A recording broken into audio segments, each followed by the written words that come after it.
বসিরহাট লোকসভায় বর্তমানে চর্চিত নাম রেখা পাত্র।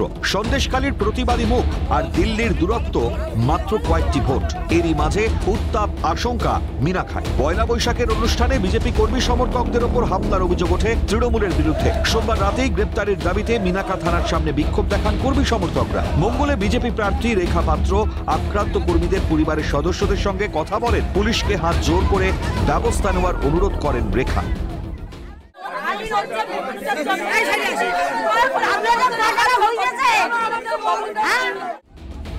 স্থানীয় মন্দিরে পুজো দিতে যান রেখা। সেখানে সিভিল ড্রেসে কয়েকজন পুলিশ তার ছবি তুলছিল বলে অভিযোগ। রেখা সহ স্থানীয়দের সঙ্গে বাক বিতণ্ডা বাধে পুলিশের।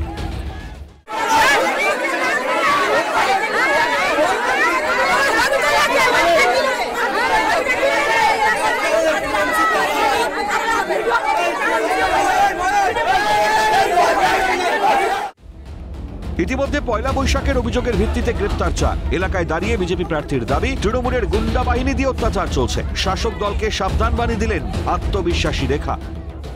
দেখুন, এরা তৃণমূলের গুন্ডা বাহিনী দিয়ে মানুষের উপর অত্যাচার করা হচ্ছে, যাতে ওনারা ভয় পেয়ে গেছে। তৃণমূলের গুন্ডা বাহিনীর ভয় পেয়ে গেছে।